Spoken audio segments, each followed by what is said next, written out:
Hello, Soul Tribe. Welcome back to my YouTube channel. I am Titlaya, and today I want to talk about roots. Why do I want to talk about roots? Okay, first things first. This is the first time I'm shooting with my back camera, and the flash is on. So I'm like looking at the light, and I don't know. I really don't know how I feel, but let's go with it. Let's see. So we're talking about roots.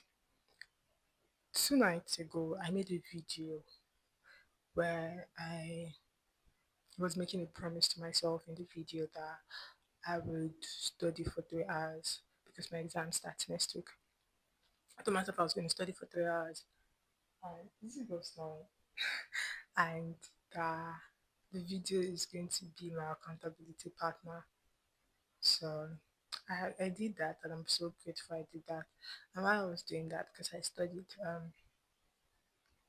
had to take myself outside to the balcony because since I've been home, I spent 80% of my time in my room. And if I'm trying to do something different, I like to switch it up. I like to do something different. That's the whole point of doing something different. So I was outside at night. I think I was up till like 3 a.m. studying. And while I was, because I don't know for everybody, but for me, especially when I'm studying for school, when I'm studying for exams, it's not something so psyched about is more of a responsibility. So when I'm studying, I have to like consciously over time remind myself not to get distracted, or I take breaks in order to go further. So when I was taking a break, I saw this stick on the floor and I picked it up. So when I picked up the stick, oh no, that's not the story. The story is I looked up and outside our balcony, we have this changeover where we change from NEPA to generator. And that spot has wires, not wires, is it wires or just a wire? But it's, how, I don't know how to describe it, but if you have changeover, you know what I'm talking about. So the birds in this environment, they have the tendency, especially when we're not at home, they have the tendency to build nests there. But whenever we're around, they can tell that humans are there. And even when they try to do it, probably at night when we're asleep or whatever, when I wake up or when my mom wakes up in the morning, we scatter it. Now, when I was studying, I looked up and I saw a stick, just one stick there. So I picked it up, just like inspect it and stuff.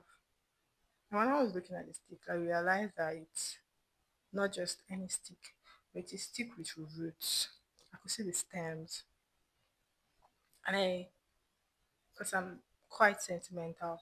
So immediately I made a video, a snap video. I sent a streak, and I was going through my notes yesterday because I tend to journal my thoughts.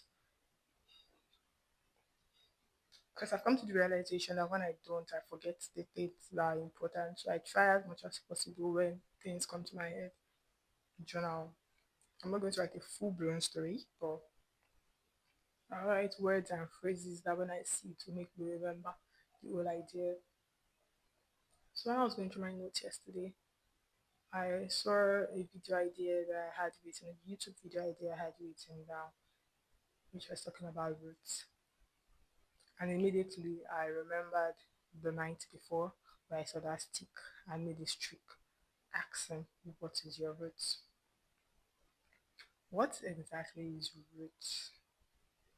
I said it before I made this video, I told myself I was going to check the textbook definition, but I have not. My phone is over there. I'm using one of it to make a video right now, and the other one is in front of me there, but it looks like so much work for me to stand up and pick it.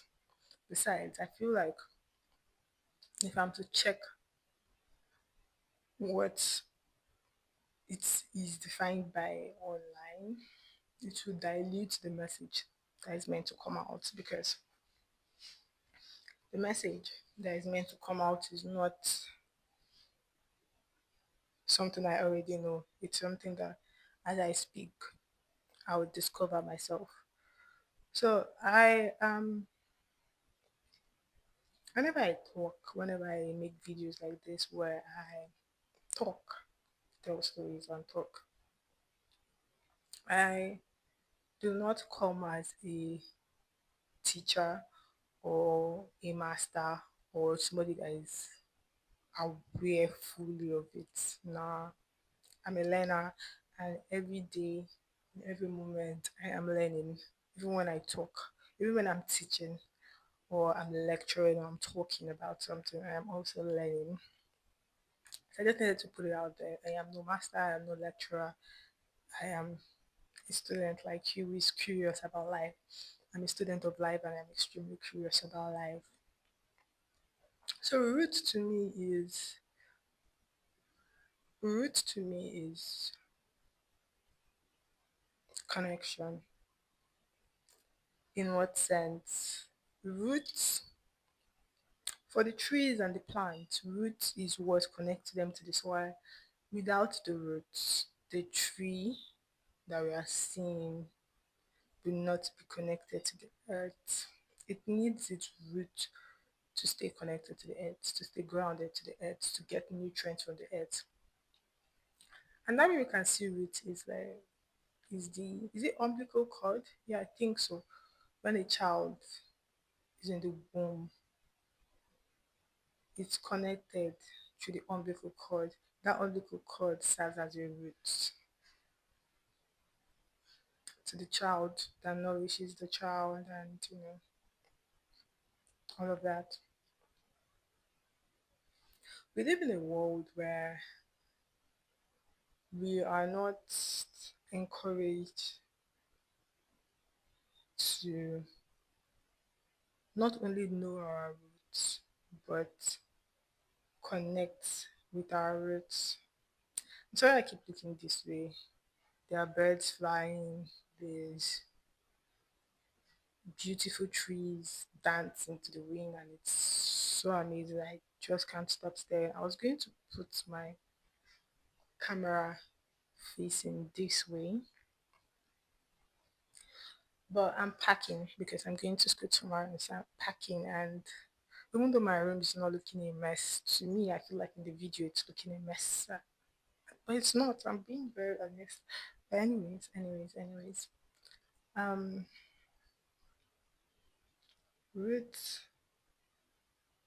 We're not being encouraged to connect with our roots. In the olden days, children would gather to listen to tales by moonlight. They would gather around the elders in the community and to listen to tales, listen to stories, listen to songs, they would dance.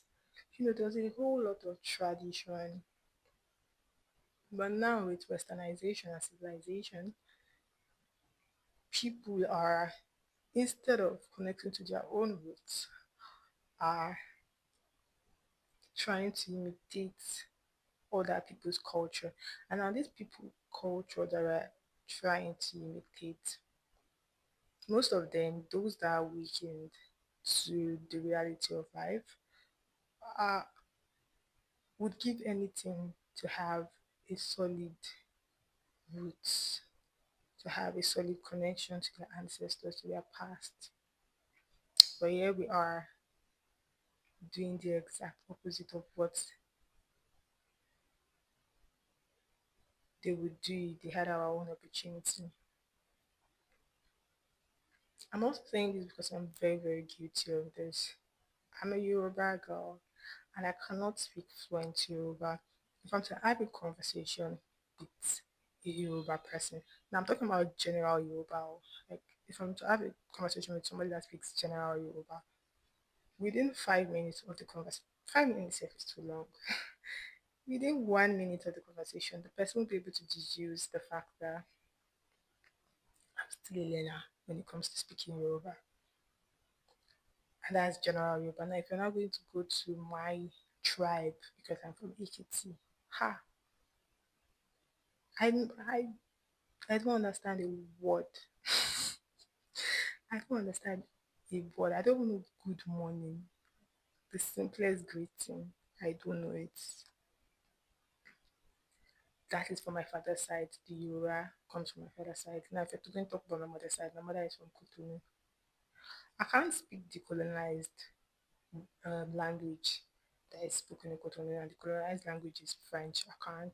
I'm currently learning it, which is my own way of connecting to my roots. Even though the French is not exactly my roots, but my people were colonized by them. So, in a way, that's been adopted.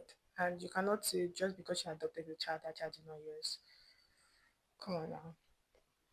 So, French. And also Igbo, which is the official um, language spoken in my tribe. I can't. I listened to a radio station yesterday when they were speaking Igbo and they were like talking about the news. Ha! I did not hear a word. So I remember while growing up as a child when I would try to speak Yoruba. I was like, hey, shut up your mouth, speak English. And I know she was not coming from a space of spite or it was more of what was normalized at that point. Years back, after the whole independence and stuff, everybody tried to be white. So I understand where that comes from. Even in school, then they will say no speaking of vernacular, and vernacular is the Yoruba, the Igbo, the Hausa, your traditional language is vernacular. That they're saying no speaking of vernacular. So all this from early years has been brainwashing us in connecting to our roots. But now, as we are awakening to the truth and the reality of life, we're understanding the importance of roots. We're understanding the importance of connecting to your roots, connecting to your ancestors. Because I don't study economics. I know someone that study economics, and not just even economics, most of the courses that teach in universities, let's be honest, except maybe for the new age universities, but like normal universities, most of the courses we are teaching, they are teaching us history. They're teaching us things that have happened in the past. And why are they teaching us history? Why are they teaching us things that have happened in the past? Because they know that the past lay foundation for the future. So if you connect to your roots, if you are aware of where you come from, you will be able to better understand yourself and better understand where you're headed. You'll be able to break generational curses. What is generational curses? To me, generational curses are traumas. Generational curses are challenges, obstacles from our ancestors that they were not able to break. And in turn, through genes and hereditary, passed it on to the next generation, and with the next generation not being equipped with the right tools needed to break that chain, will also repeat the circle, and the circle continues until it gets to the person who says, no, I'm breaking this chain. So in order to break generational curses, in order to break generational traumas, generational obstacles, we need to connect to our roots. We need to know where it all stems from, where it all started from. I don't really know how the ancestral tree thing works, but I know that with time, because I am very curious and I am very open minded to learning, that with time I would come across people that will put me through on it. But I would really, really, really like to connect to my roots. I'd really like to know to go to my hometown, to go to my father's hometown, to go to my mother's hometown, to go to my great grandfather's hometown, to go to my grandfather's hometown, to like know the things they have done, to see the things they have done, to experience them in the places they have been, to hear stories about them from others that have known them, because I was not privileged to experience them as at the time when they existed. So all I can hope for is stories, and if they choose to show themselves to me or express themselves to me, they come to me through meditation and all of that. But it is very important to connect to your roots and stay grounded.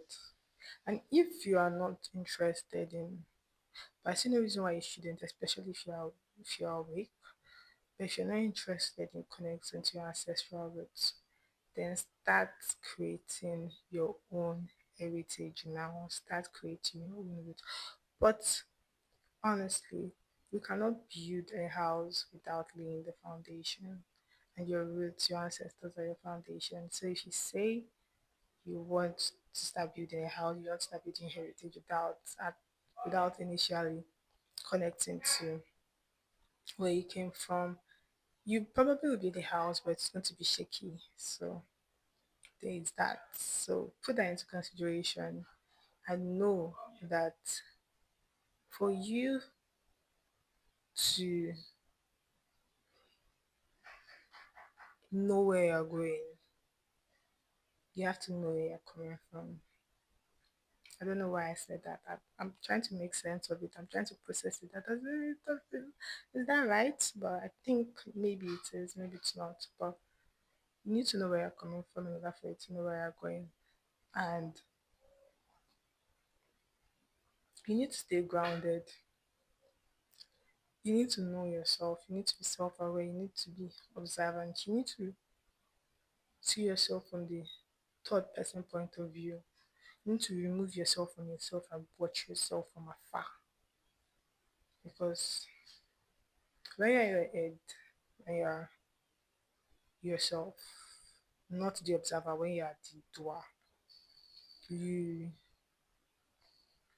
are seeing nothing but doing. You're seeing nothing but you. When you choose to be the observer, when you choose to remove yourself and then observe your actions, you can tell your triggers, you can tell what will help, You can even give yourself therapy without seeking therapy.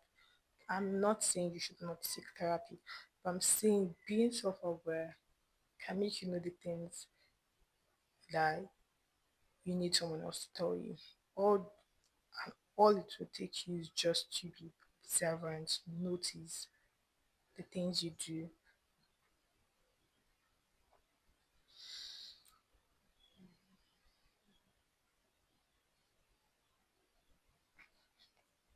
The thing about not being grounded is when you're not grounded, it's easy for you to be swayed by the wind. The wind pushes you this way, you go. If the wind pushes you this way, the wind follows you down, you fall right because you're not grounded.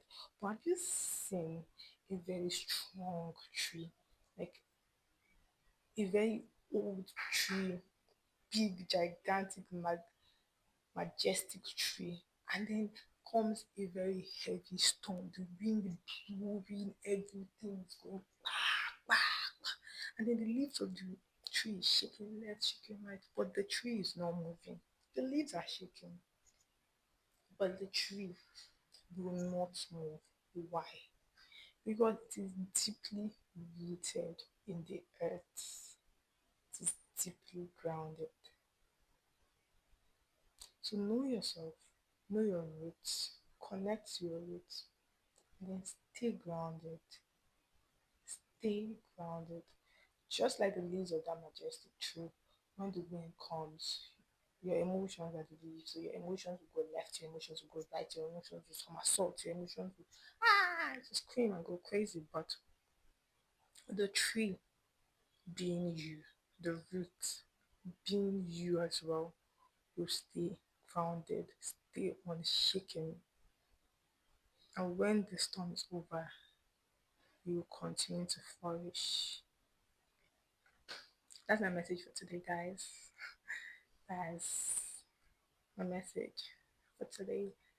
Stay grounded, connect to your roots, be self aware, be self aware, be self aware. See you in the next video. Bye.